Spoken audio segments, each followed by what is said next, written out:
O que tu tava fazendo antes da internet? Eu trabalhei 12 anos na TV aberta. Comecei como estagiária no SBT. Olha lá. Eu queria ser repórter de guerra. De guerra? Eu queria ser correspondente de guerra. Por quê, mano? Sei, eu tinha um fetiche. Queria levar uma bomba na cara. Eu sempre gostei de viver perigosamente. Eu lembro que na faculdade era pra fazer um jornalzinho. E aí eu fiz um jornalzinho pra prostitutas. E aí o professor falou pra mim, Natália, você tem ideias um pouco subversivas. Eu nem sabia o que significava e não tinha Google na época pra eu pesquisar. Mas achei interessante. Porque eu passava todo dia ali na Avenida do Jockey e eu ficava pensando, cara, essas meninas correm muitos riscos aqui. Então eu preciso levar um conteúdo pra elas que as alerte sobre os riscos que elas estão correndo. E, de repente, colocar uns anúncios, já pensando na empreendedora, uns anúncios do motel mais seguro, sex shop e tudo mais. Eu falei, cara, isso aqui vai dar muito dinheiro. E aí o professor falou, não, Natália, isso aqui não vai dar muito certo. E aí eu sempre tive essas ideias meio diferentes. E eu lembro que na época da faculdade, eu fiz uma monografia comparando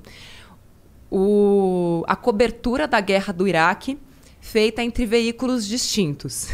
E eu, super ingênua, né, vi que a cobertura da Folha e do Estadão eram completamente desproporcionais, assim. Parecia que nem era a mesma guerra que eles estavam cobrindo. Em que sentido? Você acha que... De um lado, passando um pano total, assim, nos Estados Unidos. Agora, eu não me lembro mais quem era quem ali. Claro. Não me lembro mesmo. E do outro, tipo, tinham 2 repórteres, depois eu até comprei o livro deles lá... Fogo em Bagdá, eu vou lembrar o nome do repórter fotográfico que até escreveu um livro tal depois sobre a cobertura da guerra. E tipo, uma coisa que parecia muito mais real e algo assim meio tipo, parecia que só estavam pegando da Reuters e traduzindo. Entendi. Aí vou eu, toda fanfarrona, né? Ligo na Reuters, aí tipo, oi, tudo bem? Meu nome é Natália, eu tô fazendo aqui uma monografia. Gostaria que você falasse sobre a sua parcialidade na cobertura da guerra do Iraque. Caralho. A pessoa não tem parcialidade. Não, porque se eu fui na USP, peguei todos os jornais, assim, do ano inteiro. E assim, vi todos os jornais. Fiz todo um levantamento. Falei, não, é completamente diferente. Tem uma parcialidade aqui, porque esse jornal falou isso, aquele outro falou isso. E vocês falaram outra coisa. E a pessoa desligou o telefone na minha cara. E eu tirei 7. E aí eu fiquei com essa coisa da reportagem de guerra. E aí no SBT, eu queria muito ser apresentadora. E aí disseram pra mim... Eu pensei que tu fosse ficar puta com jornalismo e, sei lá, vou agora fazer outra parada. Não, eu era muito obcecada, sempre fui. Eu queria ser repórter e apresentadora, eu era só estagiária. Meu chefe, tipo, me esculachava o tempo inteiro. Falavam pra mim que eu nunca ia conseguir ser repórter ali. Caralho. Nunca. E às vezes até, tipo, falava, você vai escrever o que o repórter vai falar, tá? Só que você não vai aparecer na câmera. Quem vai aparecer é ele. Então, assim, você faz o trabalho dele, ele aparece, mas você não vai aparecer. Isso era claro, assim, aberto. E aí eu falei, não, eu vou ser repórter e apresentadora. Aí fiz curso de locutora noticiarista, eu pedia pra trabalhar, pedia pra ir pra rua, assim, aquelas coisas que ninguém queria fazer de domingo, madrugada. Eu falava, não, manda eu que eu quero ir e tal. E aí apareceu uma grande oportunidade que deram, que era pra eu fazer um quadro de celebridades no Jornal da Manhã. Eu chorei o dia inteiro. Falei, cara, eu mirei no Cabrini e acertei no Nelson Rubens. Nossa. Você chorou de tristeza. De tristeza. Entendi. Tipo, minha carreira já estava começando arruinada. Mas eu falei, bom, Deus, mirei no Cabrini, não deixa de ser uma guerra, né? Celebridades e tal. Eu falei, bom, se é isso que estão me dando... Vai lá. É isso que eu vou pegar. Era um passo. Aparecer na TV, né? É um bom jeito de ver. Né? Enxuguei as lágrimas, falei, beleza, lá, agora eu vou fazer isso. E eu já mirava num salário, eu ganhava 900, mas eu mirava também no salário do Bonner, que na época eram 60 mil reais. Que eu pensava, se o Bonner ganhar 60... Ganha 60 mil reais naquela época? Naquela época, tipo... Não, tô ligado, que ele deve ganhar agora uns milhões agora. Provavelmente. Talvez nem tanto. Não, então... E eu falava, não, vou ganhar, se o Bonner ganha isso, vou ganhar também. O que eu preciso fazer para chegar lá? Já criei toda a trajetória, não sei o que, criei o plano, beleza, vamos executar. E aí, fazendo muita renda extra, trabalhava na TV Jockey naquela época, eu não entrevistava cavalos, eu entrevistava pessoas, mas era um bom jeito de ganhar uma renda extra, porque eu ganhava pouco no SBT. A TV Jockey é sobre cavalos, é isso? É sobre cavalos. É sobre eles competindo ou é sobre eles criação competindo de cavalos? É, competições. Tem o Jockey Club aqui eu em não São manjo Paulo. muito, isso é coisa de rico, esse negócio de cavalo. É de coisa de ricos e, infelizmente, pessoas um pouco viciadas. Sábado, domingo e segunda. E aí, enfim, foi uma boa oportunidade que eu vi também, agarrei. Era eu, uma câmera no teto, pombas pousando assim na câmera, um microfoninho, e eu ficava, tipo, num radinho, agora mais pra direita, mais pra esquerda. Essa era a minha vida na TV Jockey, enfim. E eu lá no SBT, falei, não, preciso ser repórter e tal, não sei o quê. Beleza, fui fazer esse quadro, e aí eu pedia cada vez pra fazer mais coisas. Não, eu quero ir pra rua, eu quero ser repórter, né? Eu quero ir pra guerra, aquela coisa, né? E aí, depois de uns 2 anos, surgiu uma vaga na Record. E aí, uma menina que tinha saído do SBT foi pra lá. Ela sabia que eu me virava nos 30. E aí, naquela época, eu ganhava uns R$2.500 fazendo um monte de hora extra. Eu tinha 2 empregos no SBT. Eu trabalhava das 9 da manhã a 1 da tarde e das 4 da tarde a 1 da manhã, porque eu fazia 2 programas diferentes. E aí, ele tocou meu telefone. E você dormia? Eventualmente. Mas eu tava focada. E eu precisava comprar meu apartamento à vista quando saísse da faculdade. Então eu tava virada no giraia pra juntar uma grana. Já tava investindo naquela época e tal. Então eu tinha um plano muito claro na minha cabeça. Por que você tinha isso? Por que você já... Seus pais te ensinaram essa parada? Não. O que te... Não, meus pais me deram... Não. Eu até conto isso no livro, né? E pra mim foi a melhor coisa que eles me deram. Tipo, eu queria tal coisa. Não. Cresça e apareça. Quando você tiver seu dinheiro, você faz. Hoje a gente não tem. Então, assim, nunca me faltou nada, mas nunca sobrou nada. Nunca teve, tipo, presente era Natal e aniversário. Passou de ano, eu lembro que tinha colegas da escola que, passou de ano com nota 10, ganha uma boneca. Passou de ano, nota 10, não fez nada além da sua obrigação. E isso forjou a mulher que eu sou hoje, né? Entendi. Porque mas você entendia de investir? Você sabia que naquela... Porque o brasileiro não investe até hoje.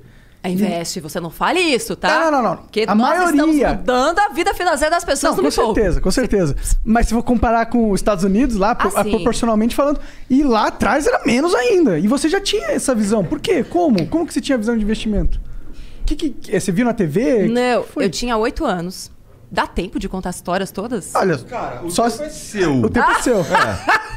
Mas eu vou resumir a história toda. Eu tinha uns 7 anos. A gente estudava escola particular, somos em 3 irmãs em casa. Aquela coisa, né? Pra pedir desconto no atacado. Era aquela escolinha do bairro e tal, mas que bom, conseguimos estudar bem. Beleza. E aí tinha a rica da classe, assim, né? Era classe média e tinha a rica. E aí ela chegou e falou, meu pai fez uma poupança, eu tinha uns 7 anos, pra gente ter um carro quando a gente fizer 18 anos. Natália, visionária desde aquela época, falou, carai, velho, um carro. E eu já queria fugir de casa desde aquela época. É sério, eu fazia planos já de fuga. Não, se eu levar uma maçã, eu preparava a mochilinha e tal. Caramba. E aí eu falei, beleza, eu preciso ter um carro com 18. E aí perguntei pros meus pais se eu tinha uma poupança que nem ela tinha pra comprar o carro. Meu pai falou, não, cresça e apareça. Imagina, auge da inflação, confisco da poupança, foi bem naquela época, ali 91, 92. Beleza. Eu falei, bom, então eu preciso... A gente é da mesma idade, então. Preciso dar os meus corre, eu sou de 85. Preciso dar os meus corre. Como é que eu vou fazer pra ter dinheiro pra comprar um carro aos 18? E aí, de vez em quando, meu avô vinha e dava, tipo, uma moedinha pra gente. Naquela época ainda era cruzeiro, um pouco depois, né, que virou real, ali em 94, 95. E aí eu falei, preciso de dinheiro. Comecei a juntar dinheiro, pequena mesmo. Já comecei a pedir pra trocar o presente de aniversário pra todo mundo por dinheiro. Guardava tudo num cofrinho. E aí eu ia juntando. Eu fazia cálculos e fazia... eu fiz um alfabeto... Doida, eu sei. Eu fiz um alfabeto codificado para que só eu soubesse quanto dinheiro tinha no meu cofre. Quantos anos você tinha? Eu comecei com 8, mas o alfabeto codificado foi com 9. Entendi. Para as minhas irmãs, caso tivessem acesso ao meu cofre, se elas tirassem dinheiro de lá, só eu ia saber que elas tiraram, porque eu tinha um alfabeto codificado. Exatamente. Quando eu falo essas coisas, eu falo, mano, eu tinha um problema muito sério. Não, eu não sei como você pensou isso com 9 anos. Só isso. Porque eu tinha um pensamento... Eu sempre pensei no longo prazo. Não, isso não é pensar ao longo prazo, cara. Isso é criar um código em línguas pra... é trocar o presente por dinheiro. What the fuck? Quando eu tinha 8 anos, eu não sei. Eu nem falava direito, pô. Eu acho que será que o homem é mais retardado nesse sentido? Olha, eu sei que eu sou mais retardado. Eu também. Não, eu sei que eu sou... Assim, nunca conheci nenhuma história semelhante. Mas, de novo, depois estudando a economia comportamental e tudo mais, e assim, eu fui fiel ao meu plano até os 18 anos de idade. E quando eu percebi que eu não ia ter dinheiro suficiente fazendo só as manobras que eu usava, eu comecei a ganhar dinheiro das formas que eu podia. Então, eu ia para 25 de março, comprava camiseta, fazia tie-dye e vendia na escola, fazia umas pulseirinhas lá de barbante e vendia na escola, promovia uns bazares na minha casa, comecei a fazer propaganda porque eu descobri, tipo, uma vez me chamaram para fazer teste de propaganda, eu tinha uns 12, 13 anos e ganhei R$50 num dia. Eu comecei a infernizar minha mãe, eu quero fazer publicidade, eu quero fazer propaganda. E aí, então na minha adolescência, fiz muito desse tipo de coisa. E aí, com 18 anos, naquela época, eu tinha R$6.800. Entendi. O que hoje equivaleria a R$25 mil. Enfim, e eu aprendi... comprar um carro. Não, dá pra comprar um carro usado. Eu queria um Escort conversível.